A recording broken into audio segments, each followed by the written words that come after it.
नमस्कार दोस्तों, भक्ति जीवन चैनल पर आप लोग का स्वागत है। मैं हूं माधी पांडे। आज से सावन माह शुरू हो चुका है, तो आज से हम लोग शिव महापुराण की कथा सुनेंगे दोस्तों।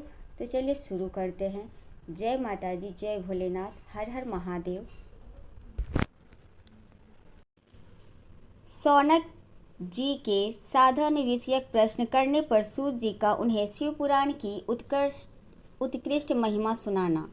श्री सौनक जी ने पूछा, महाज्ञानी सूत जी, आप संपूर्ण सिद्धांतों के ज्ञाता हैं प्रभु। मुझसे पुराणों की कथाओं के सार तत्व का विशेष रूप से वर्णन कीजिए। ज्ञान और वैराग्य सहित भक्ति से प्राप्त होने वाले विवेक की वृद्धि कैसे होती है तथा साधु पुरुष किस प्रकार अपने काम, क्रोध आदि मानसिक विकारों का निवारण करते हैं। इस घोर कलयुग में जीव प्रायः आसुर स्वभाव के हो गए हैं। उस जीव समुदाय को शुद्ध देवी संपत्ति से युक्त बनाने के लिए सर्वश्रेष्ठ उपाय क्या है? आप इस समय मुझे ऐसा कोई शाश्वत साधन बताइए जो कल्याणकारी वस्तुओं में भी सबसे उत्कृष्ट एवं परम मंगलकारी हो तथा पवित्र करने वाले उपायों में भी सर्वोत्तम पवित्र कारक उपाय हो। तात वह साधन ऐसा हो जिसके अनुष्ठान से शीघ्र ही अंतकरण की विशेष शुद्धि हो जाए तथा उससे निर्मल चित्त वाले पुरुष को सदा के लिए शिव की प्राप्ति हो जाए। श्री सूत जी ने कहा, मुनि श्रेष्ठ सौनक, तुम धन्य हो, क्योंकि तुम्हारे हृदय में पुराण कथा सुनने का विशेष प्रेम एवं लालसा है। इसलिए मैं शुद्ध बुद्धि से विचार कर तुमसे परम उत्तम शास्त्र का वर्णन करता हूँ। वह संपूर्ण शास्त्रों के सिद्धांत से संपन्न, भक्ति आदि को बढ़ाने वाला तथा भगवान शिव को संतुष्ट करने वाला है। कानों के लिए रसायन अमृत स्वरूप तथा दिव्य है। तुम उसे श्रवण करो मुने। वह परम उत्तम शास्त्र है शिव पुराण, जिसका पूर्व काल में भगवान शिव ने ही प्रवचन किया था। यह काल रूपी सर्प से प्राप्त होने वाले महान त्रास का विनाश करने वाला उत्तम साधन है। गुरुदेव व्यास ने सनत कुमार मुनि का उपदेश पाकर बड़े आदर से संक्षेप में ही इस पुराण का प्रतिपादन किया है। इस पुराण के प्रणय न का उद्देश्य है कलयुग में उत्पन्न होने वाले मनुष्यों के परम हित का साधन। यह पुराण परम उत्तम शास्त्र है। इसे इस भूतल पर भगवान शिव का वांग्मय स्वरूप समझना चाहिए और सब प्रकार से इसका सेवन करना चाहिए। इसका पठन और श्रवण सर्वसाधन रूप है। इससे शिव भक्ति पाकर श्रेष्ठतम स्थिति में पहुंचा हुआ मनुष्य शीघ्र ही शिव पद को प्राप्त कर लेता है। इसलिए संपूर्ण यत्न करके मनुष्यों ने इस पुराण को पढ़ने की इच्छा की है अथवा इसके अध्ययन को अभीष्ट साधन माना है। इसी तरह इसका प्रेम पूर्वक श्रवण भी संपूर्ण मनोवांछित फलों को देने वाला है। भगवान शिव के इस पुराण को सुनने से मनुष्य पापों से मुक्त हो जाता है तथा इस जीवन में बड़े बड़े उत्कृष्ट भोगों को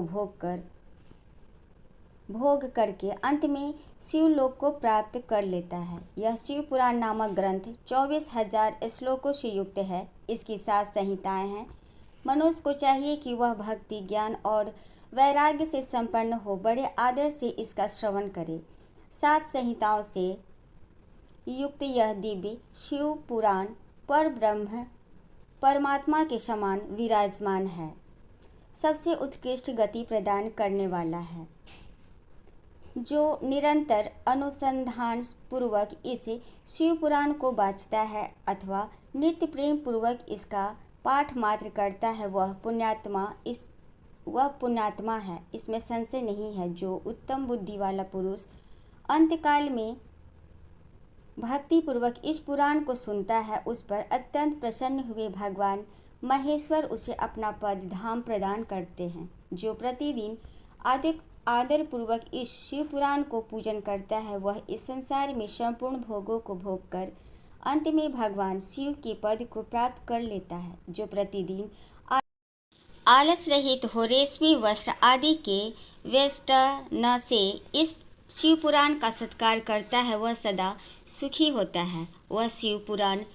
यह शिव पुराण निर्मल तथा भगवान शिव का सर्वस्व है। जो इहलोक और परलोक में भी सुख चाहता हो, उसे आदर के साथ यत्नपूर्वक इसका सेवन करना चाहिए। यह निर्मल एवं उत्तम शिव पुराण धर्म, अर्थ, काम और मोक्ष रूप चारों पुरुषार्थों को देने वाला है। अतः सदा प्रेम पूर्वक इसका श्रवण एवं विशेष पाठ करना चाहिए। हर हर महादेव। दोस्तों, ये पहला अध्याय पूरा हुआ। अब दूसरा सुनते हैं। शिव पुराण के श्रवण से देवराज को शिवलोक की प्राप्ति तथा चंचूला का पाप से भय एवं संसार से वैराग्य। श्री शौनक जी ने कहा, महाभाग सूत जी, आप धन्य हैं, परमार्थ तत्व के ज्ञाता हैं। आपने कृपा करके हम लोगों को यह बड़ी अद्भुत एवं दिव्य कथा सुनाई है। भूतल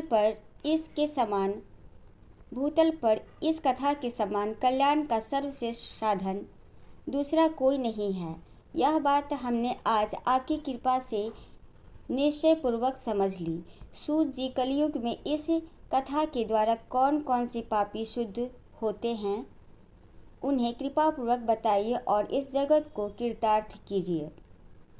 सूत जी बोले, मुने, जो मनुष्य पापी, दुराचारी, खल तथा काम क्रोध आदि में निरंतर डूबे रहने वाले हैं, वे भी इस पुराण के श्रवण पठन से अवश्य ही शुद्ध हो जाते हैं। इसी विषय में जानकर मुनि इस प्राचीन इतिहास का उदाहरण दिया करते हैं, जिसके श्रवण से पापों का पूर्णतः नाश हो जाता है। पहले की बात है, कहीं किरातों के नगर में एक ब्राह्मण रहता था, जो ज्ञान में अत्यंत दुर्बल, दरिद्र, रस बेचने वाला तथा वैदिक धर्म से विमुख था। वह स्नान, संध्या आदि कर्मों से भ्रष्ट हो गया था और वैश्य वृत्ति में तत्पर रहता था। उसका नाम था देवराज। वह अपने ऊपर विश्वास करने वाले लोगों को ठगा करता था। उसने ब्राह्मणों, क्षत्रियों, वैश्यों, शूद्रों तथा दूसरों को भी अनेक बहानों से मारकर उनका धन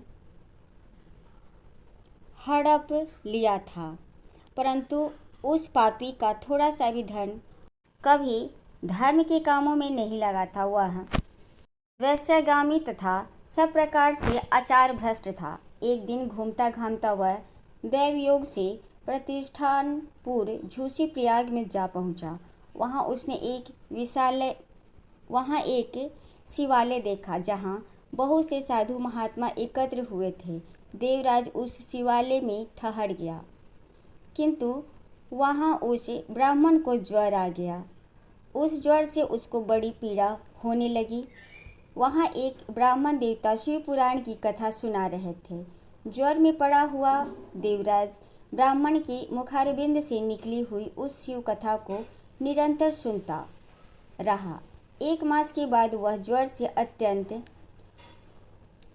पीड़ित होकर चल बसा। यमराज के दूत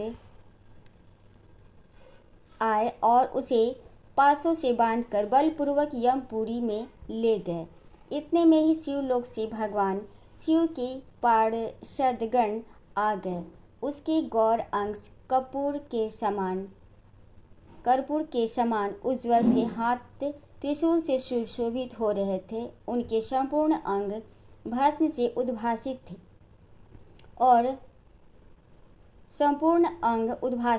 और रुद्राक्ष की मालाएं उसके शरीर की शोभा बढ़ा रही थी। वे सब के सब क्रोधपूर्वक यमपुरी में गए और यमराज के दूतों को मारपीट कर बारंबार धमकाकर उन्होंने देवराज को उनके चुंगल से छुड़ा लिया और अत्यंत अद्भुत विमान पर बैठाकर जब वे शिवदूत कैलाश जाने को उद्यत हुए, उस समय यमपुरी में बड़ा भारी कोलाहल मच गया। उस कोलाहल को सुनकर धर्मराज अपने भवन से बाहर आए। साक्षात दूसरे रुद्रों के समान प्रतीत होने वाले उन चारों दूतों को देखकर धर्मराज ने उनको विधि पूर्वक पूजन किया और ज्ञान दृष्टि से देखकर सारा वृत्तांत जान लिया। उन्होंने भय के कारण भगवान शिव के उन महात्मा दूतों से कोई बात नहीं पूछी, उल्टे उन सबकी पूजा एवं प्रार्थना की। तत्पश्चात वे शिवदूत कैलाश को चले गए और वहां पहुंचकर उन्होंने उस ब्राह्मण को दयासागर सांब शिव के हाथों में दे दिया। शौनक जी ने कहा, महाभाग सूत जी, आप सर्वज्ञ हैं। महामते, आपके कृपा प्रसाद से मैं बारंबार कृतार्थ हुआ। इस इतिहास को सुनकर मेरा मन अत्यंत आनंद में निमग्न हो रहा है। अतः अब भगवान शिव में प्रेम बढ़ाने वाली शिव संबंधिनी दूसरी कथा को भी कहिए। श्री सूत जी बोले, शौनक सुनो, मैं तुम्हारे सामने गोपनीय कथा वस्तु का भी वर्णन करूंगा, क्योंकि तुम शिव भक्तों में अग्रगण्य तथा देव तथा वेद वेताओं में श्रेष्ठ हो। समुद्र के निकटवर्ती प्रदेश में एक वासिकल नामक ग्राम है। वहाँ वैदिक धर्म से विमुख महापापी द्विज निवास करते हैं। वे सब के सब बड़े दुष्ट हैं। उनका मन दूषित विषय भोगों में ही लगा रहता है। वे न देवताओं पर विश्वास करते हैं, न भाग्य पर। वे सभी कुटिल वृत्ति वाले हैं। किसानी करते और भांति भांति के घातक अस्त्र शस्त्र रखते हैं। वे व्यभिचारी और खल हैं। ज्ञान, वैराग्य तथा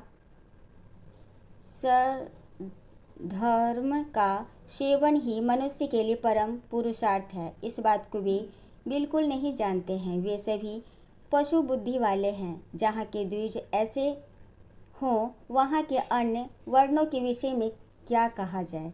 अन्य वर्णों के लोग भी उन्हीं की भांति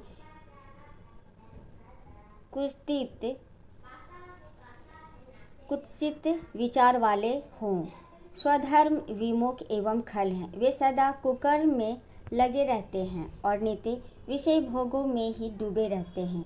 वहाँ की सब स्त्रियां भी कुटिल स्वभाव की, स्वेच्छाचारिणी, पापासक्ति, कुत्सित विचार वाली और व्यभिचारिणी हैं। वे सद्व्यवहार तथा सदाचार से सर्वथा शून्य है। इस प्रकार वहाँ दुष्टों का ही निवास है। उस वासिकल नामक ग्राम में किसी समय एक बिंदु नामधारी ब्राह्मण रहता था। वह बड़ा अधम था, दुरात्मा और महापापी था। यद्यपि उसकी स्त्री बड़ी सुंदरी थी, तो भी वह कुमार्ग पर ही चलता था। उसकी पत्नी का नाम चंचुला था। वह सदा उत्तम धर्म के पालन में लगी रहती थी, तो भी उसे छोड़कर वह दुष्ट ब्राह्मण वैश्यागामी हो गया था। इस तरह कुकर्म में लगे हुए उस बिंदुक के बहुत वर्ष व्यतीत हो गए। उसकी स्त्री चंचुला काम से पीड़ित होने पर भी स्वधर्म नाश के भय से कलेश सहकर भी दीर्घ काल तक धर्म से भ्रष्ट नहीं हुई, परंतु दुराचारी पति के आचरण से प्रभावित हो आगे चलकर वह स्त्री भी दुराचारिणी हो गई। इस तरह दुराचार में डूबे हुए उन मूढ़चित्त वाले पति पत्नी का बहुत सा समय व्यर्थ बीत गया। तदंतर क्षुद्र जातीय वेश्या का पति बना हुआ वह दूषित बुद्धि वाला दुष्ट ब्राह्मण बिंदुक समयानुसार मृत्यु को प्राप्त हो नरक में जा पड़ा। बहुत दिनों तक नरक के दुख भोग कर वह मूढ़ बुद्धि पापी विंध्य पर्वत पर भयंकर पिशाच हुआ। इधर उस दुराचारी पति बिंदु के मर जाने पर वह मूढ़ हृदया चंचुला बहुत समय तक पुत्रों के साथ अपने घर में ही रही। एक दिन दैवयोग से किसी पुण्य पर्वत के आने पर वह स्त्री भाई बंधुओं के साथ गोकर्ण क्षेत्र में गई।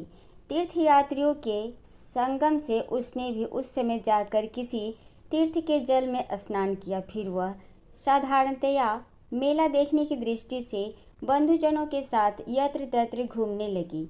घूमती घामती किसी देव मंदिर में गई और वहां उसने एक दैवज्ञ ब्राह्मणों के मुख से भगवान शिव की परम पवित्र एवं कल्याणकारिणी उत्तम पौराणिक कथा सुनी। कथावाचक ब्राह्मण कह रहे थे कि जो स्त्रियां पर पुरुषों के साथ व्यभिचार करती हैं, वे मरने के बाद जब यमलोक में जाती हैं तब यमराज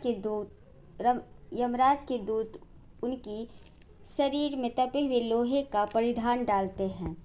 पौराणिक ब्राह्मण के मुख से यह वैराग्य बढ़ाने वाली कथा सुनकर चंचुला भय से व्याकुल हो वहां कांपने लगी।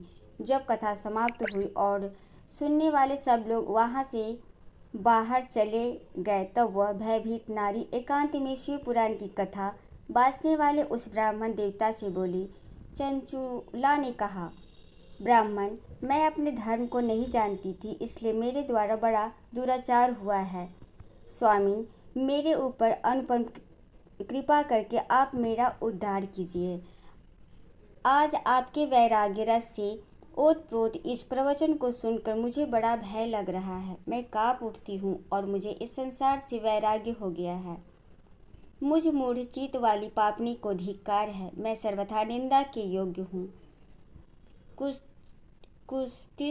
विषयों में फंसी हुई हूँ और अपने धर्म से विमुख हो गई हूँ। हाय, न जाने किस किस घोर कष्टदायक दुर्गति में मुझे पड़ना पड़ेगा और वहाँ कौन बुद्धिमान पुरुष कुमार्ग में मन लगाने वाली मुझ पापनी का साथ देगा। मृत्यु काल में उन भयंकर यमदूतों को मैं कैसे देखूंगी जब वे बलपूर्वक मेरे गले में फंदे डालकर मुझे बांधेंगे, तब मैं कैसे धीरज धारण कर सकूंगी। नरक में जब मेरे शरीर के टुकड़े टुकड़े किए जाएंगे, उस समय विशेष दुख देने वाली उस महायातना को मैं वहाँ कैसे सहूंगी। हाय, मैं मारी गई, मैं जल गई, मेरा हृदय विदीर्ण हो गया और मैं सब प्रकार से नष्ट हो गई, क्योंकि मैं हर तरह से पाप में ही डूबी रही हूँ। ब्राह्मण, आप ही मेरे गुरु, आप ही माता और आप ही पिता हैं। आपकी शरण में आई हुई मुझे दीन अबला का आप ही उद्धार कीजिए।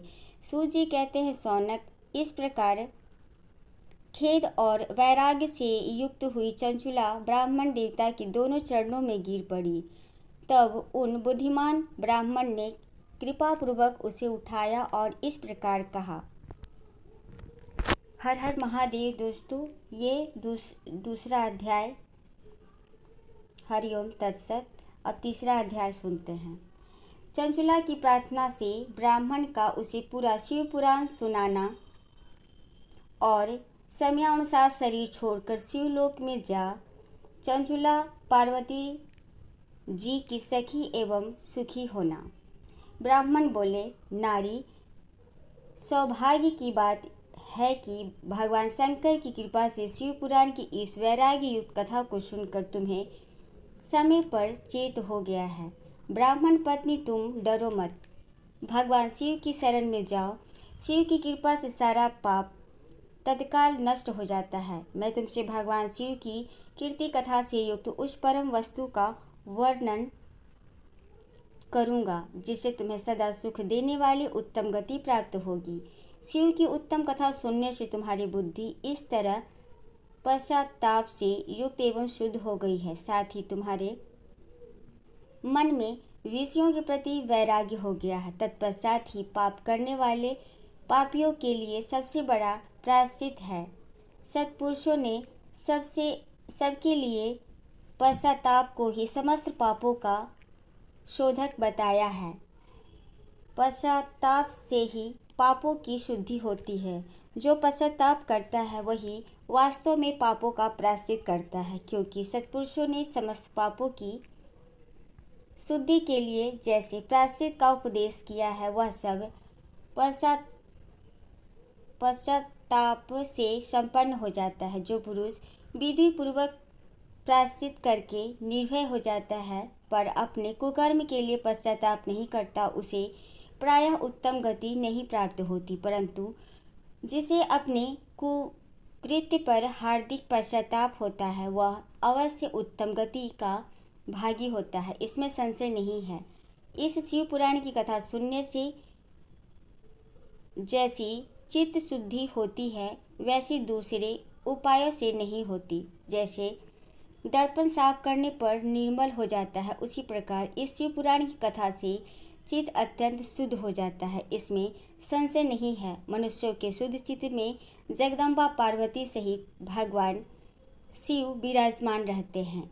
इससे वह विशुद्ध आत्मा पुरुष श्री सांब सदाशिव के पद को प्राप्त होता है। इस उत्तम कथा का श्रवण समस्त मनुष्यों के लिए कल्याण का बीज है। अतः यथोचित शास्त्रोक्त मार्ग में इसकी आराधना अथवा सेवा करनी चाहिए। यह भवबंधन रूपी रोग का नाश करने वाली भगवान शिव की कथा को सुनकर फिर अपने हृदय में उसका मनन एवं निधिध्यासन करना चाहिए, जिससे पूर्णतया सिद्ध च्युत हो जाती है, सिद्ध शुद्धि हो जाती है। चित्त शुद्धि होने से महेश्वर की भक्ति अपने दोनों पुत्रों ज्ञान और वैराग के साथ निश्चय ही प्रकट होती है। तत्पश्चात महेश्वर के अनुग्रह से दिव्य मुक्ति प्राप्त होती है, इसमें संशय नहीं है। जो मुक्ति से वंचित है उसे पशु समझना चाहिए, क्योंकि उसका चित्त माया के बंधन में आसक्त है। वह निश्चय ही संसार बंधन से मुक्त नहीं हो पाता। ब्राह्मण पत्नी, इसलिए तुम विषयों से मन को हटा लो और भक्ति भाव से भगवान शंकर की इस परम पावन कथा को सुनो। परमात्मा शंकर की इस कथा को सुनने से तुम्हारे चित्त की शुद्धि होगी और इससे तुम्हें मोक्ष की प्राप्ति हो जाएगी। जो निर्मल चित्त से भगवान शिव के चरणारविंदों का चिंतन करता है, उसकी एक ही जन्म में मुक्ति हो जाती है। यह मैं तुमसे सत्य सत्य कहता हूँ। सूत जी कहते हैं, शौनक इतना कहकर वे श्रेष्ठ शिव भक्त ब्राह्मण चुप हो गए। उनका हृदय करुणा से आर्द्र हो गया था। वे शुद्ध चित्त महात्मा भगवान शिव के ध्यान में मग्न हो गए। तदंतर बिंदु की पत्नी चंचुला मन ही मन प्रसन्न हो उठी। ब्राह्मण का उक्त उपदेश सुनकर उसके नेत्रों के आनंद के आंसू छलक आए थे। वह ब्राह्मण पत्नी चंचुला हर्ष भरे हृदय से उन श्रेष्ठ ब्राह्मण के दोनों चरणों में गिर पड़ी और हाथ जोड़कर बोली, मैं कृतार्थ हो गई। तत्पश्चात उठकर वैराग्य युक्त उत्तम बुद्धि वाली वह स्त्री, जो अपने पापों के कारण आतंकित थी, उन महान शिव भक्त ब्राह्मण से हाथ जोड़कर गदगद वाणी में बोली। चंचुला ने कहा, ब्राह्मण शिव भक्तों में श्रेष्ठ स्वामी आप धन्य है, परमार्थदर्शी हैं और सदा परोपकार में लगे रहते हैं, इसलिए श्रेष्ठ साधु पुरुषों में प्रशंसा के योग्य हैं। साधु, मैं नरक के समुद्र में गिर रही हूँ, आप मेरा उद्धार कीजिए। पौराणिक अर्थ तत्व से संपन्न जिस सुंदर शिव पुराण की कथा को सुनकर मेरे मन में संपूर्ण विषयों से वैराग्य हो गया है, उसी इस पुराण को सुनने के लिए इस समय मेरे मन में बड़ी श्रद्धा हो रही है। सूत जी कहते हैं, ऐसा कहकर हाथ जोड़कर उनका अनुग्रह पाकर चंचुला उस शिव पुराण की कथा को सुनने की इच्छा मन में लिए उन ब्राह्मण देवता की सेवा में तत्पर हो वहाँ रहने लगी। तदंतर शिव भक्तों में श्रेष्ठ और शुद्ध बुद्धि वाले उन ब्राह्मण देव ने उसी स्थान पर उस स्त्री को शिव पुराण की उत्तम कथा सुनाई। इस प्रकार उस गोकर्ण नामक महा क्षेत्र में उन्हीं श्रेष्ठ ब्राह्मण से उसने शिव पुराण की वह परम उत्तम कथा सुनी, जो भक्ति, ज्ञान और वैराग्य को बढ़ाने वाली तथा मुक्ति देने वाली है। उस परम उत्तम कथा को सुनकर वह ब्राह्मण पत्नी अत्यंत कृतार्थ हो गई। उसका चित्त शीघ्र ही शुद्ध हो गया। फिर भगवान शिव के अनुग्रह से उसके हृदय में शिव के सद्गुण रूप का चिंतन होने लगा। इस प्रकार उसने भगवान शिव में लगी रहने वाली उत्तम बुद्धि पाकर शिव के सच्चिदानंदमय स्वरूप का बारंबार चिंतन आरंभ किया। तत्पश्चात समय के पूरे होने पर भक्ति, ज्ञान और वैराग्य से युक्त हुई चंचुला ने अपने शरीर को बिना किसी कष्ट के त्याग दिया। इतने में ही त्रिपुर शत्रु भगवान शिव का भेजा हुआ एक दिव्य विमान द्रुत गति से वहां पहुंचा, जो उनके अपने गणों से युक्त और भांति भांति के शोभा साधनों से संपन्न था। चंचुला उस विमान पर आरूढ़ हुई और भगवान शिव के श्रेष्ठ पार्षदों ने उसे तत्काल शिवपुरी में पहुंचा दिया।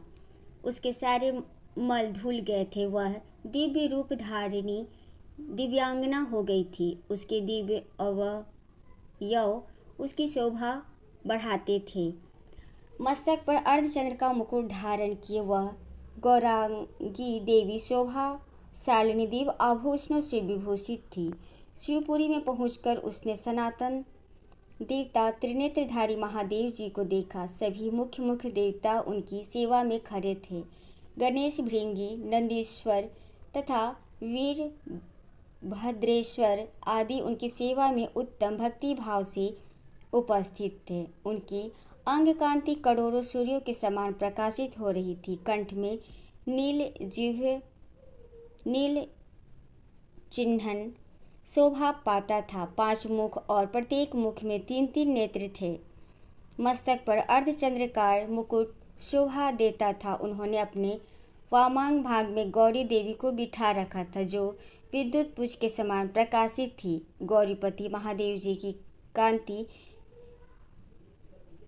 कपूर के समान गौर थी।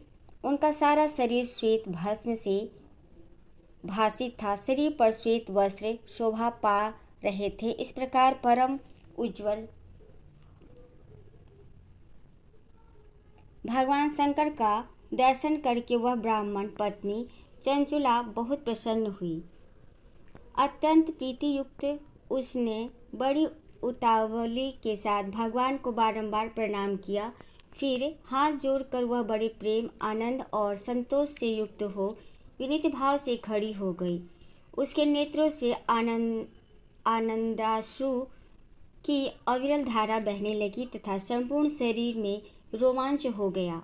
उस समय भगवती पार्वती और भगवान शंकर ने उसे बड़ी करुणा के साथ अपने पास बुलाया और सौम्य सृष्टि से उसकी ओर देखा। पार्वती ने तो दिव्य स्वरूप धारणी बिंदु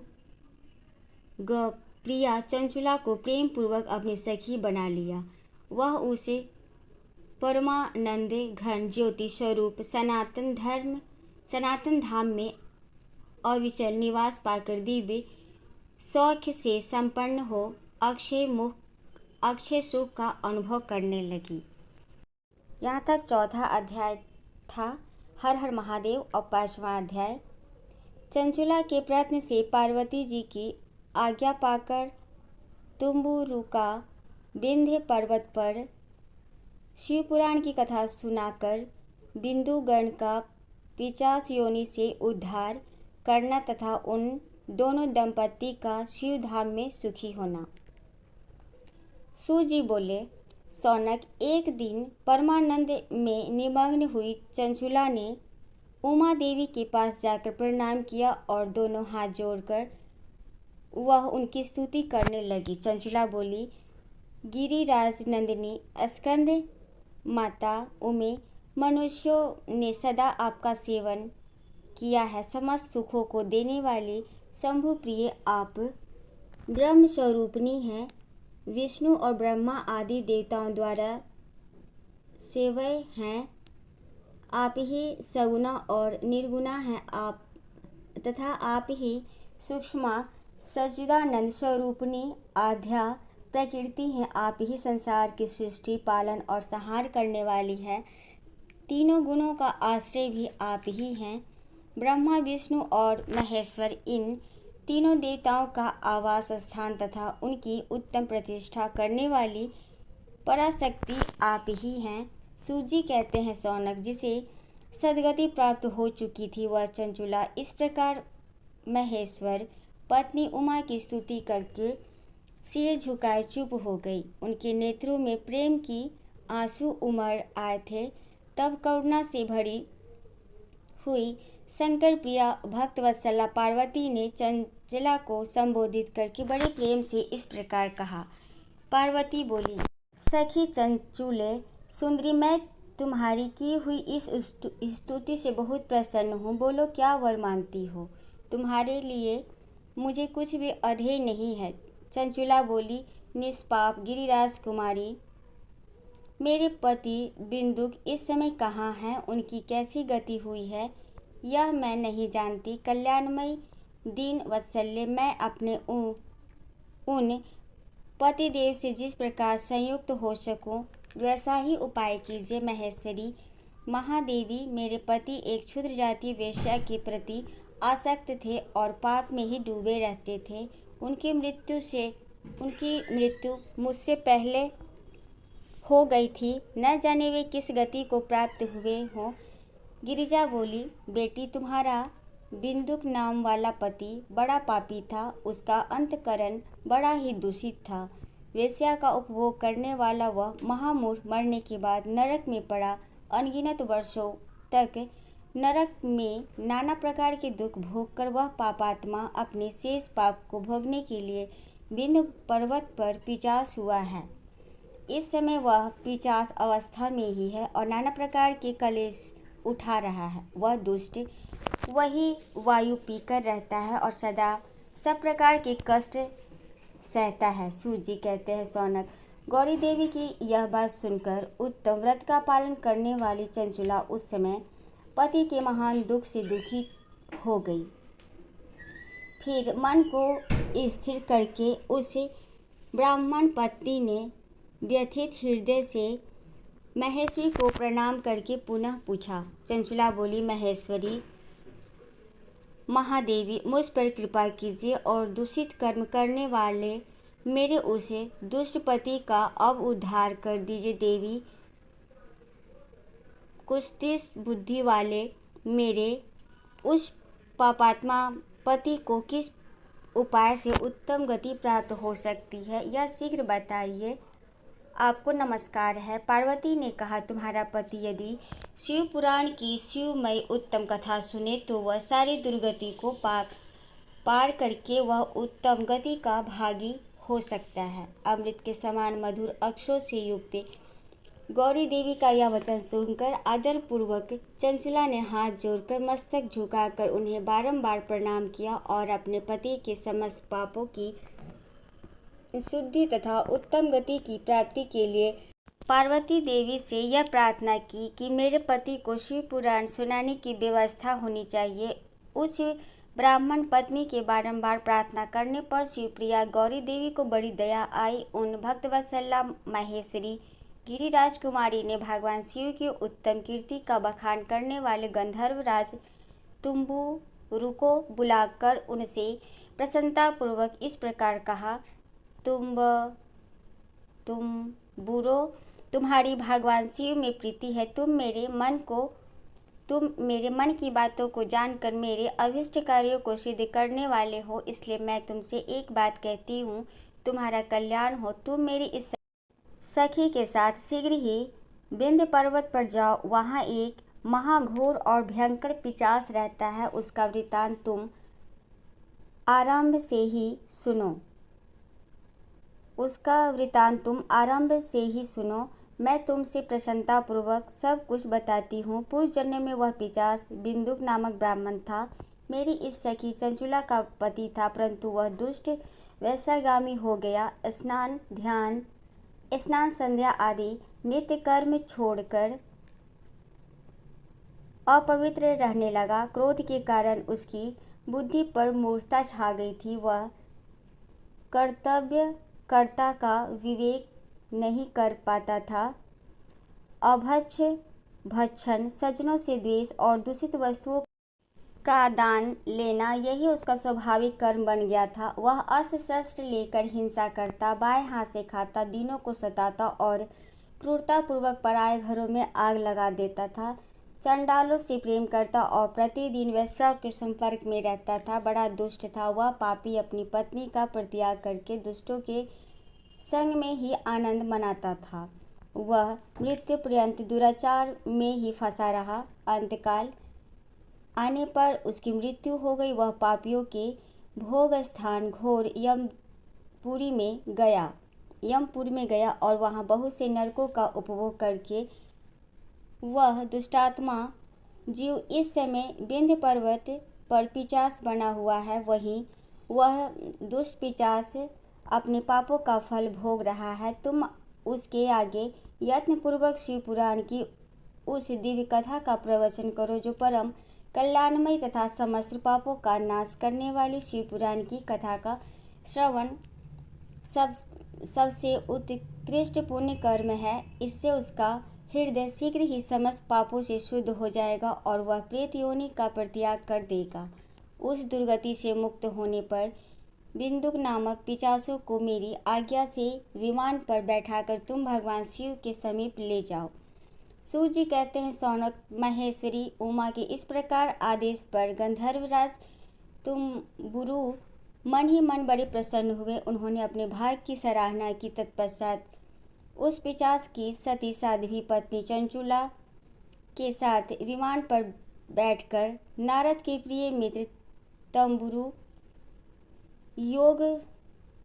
वेगपूर्वक विंध्याचल पर्वत पर गए जहाँ वह पिशाच रहता था। वहाँ उन्होंने उस पिशाच को देखा। उसका शरीर विशाल था, ठोड़ी बहुत बड़ी थी। वह कभी हंसता, कभी रोता और कभी उछलता था। उसकी आकृति बड़ी विकराल थी। भगवान शिव की उत्तम कीर्ति का गान करने वाले महाबली तुम्बुरु ने उस अत्यंत भयंकर पिशाच को पाशों द्वारा बांध लिया। तदंतर तुम्बुरु ने शिव पुराण की कथा बाँचने का निश्चय करके महोत्सव युक्त स्थान और मंडप आदि की रचना की। इतने में ही संपूर्ण लोकों में बड़े वेग से यह प्रचार हो गया कि देवी पार्वती की आज्ञा से एक पिशाच का उद्धार करने के उद्देश्य से शिव पुराण की उत्तम कथा सुनने के लिए तुम्बुर विंध्य पर्वत पर आए हैं। फिर तो उस कथा को सुनने के लोभ से बहुत से देवर्षि भी शीघ्र ही वहां आ पहुँचे। आदरपूर्वक शिव पुराण सुनने के लिए आए हुए लोगों का उस पर्वत पर बड़ा अद्भुत और कल्याणकारी समाज जुट गया। फिर तुम्बुरु ने उस पिशाच को पासों से बांधकर आसन पर बिठाया और हाथ में वीणा लेकर गौरी पति की कथा का गान आरंभ किया।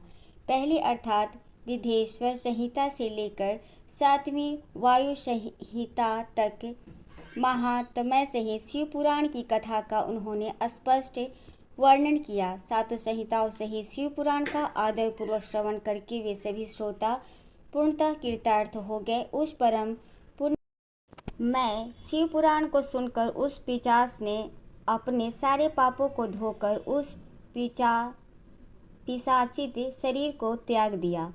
फिर तो शीघ्र ही उसका रूप दिव्य हो गया।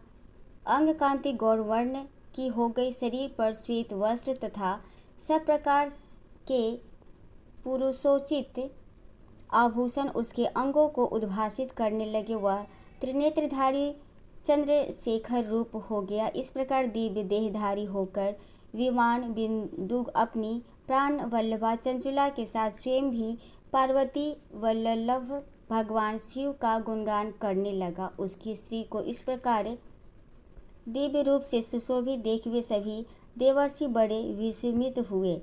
उसका चित्त परमानंद से परिपूर्ण हो गया। भगवान महेश्वर का वह अद्भुत चरित्र सुनकर वे सभी श्रोता परम कृतार्थ हो प्रेम पूर्वक श्री शिव का यशोगान करते हुए अपने अपने धाम को चले गए। दिव्य रूपधारी श्रीमान बिंदु भी सुंदर विमान पर अपनी प्रियतमा के पास बैठकर सुखपूर्वक आकाश में स्थित हो बड़ी शोभा पाने लगा। तदंतर महेश्वर के सुंदर एवं मनोहर गुणों का गान करता हुआ वह अपनी प्रियतमा तथा तुम्बुरु के साथ शीघ्र ही शिव धाम में जा पहुंचा। वहां भगवान महेश्वर तथा पार्वती देवी ने प्रसन्नतापूर्वक बिंदु का बड़ा सत्कार किया और उसे अपना पार्षद बना लिया। उसकी पत्नी चंचुला पार्वती जी की सखी हो गई। उस घनीभूत ज्योति संपूर्ण परमानंद सनातन धाम में अविचल निवास पाकर वे दोनों दंपति परम सुखी हो गए। हर हर महादेव। ये 5वां अध्याय पूरा हो गया दोस्तों। जय पार्वती माता।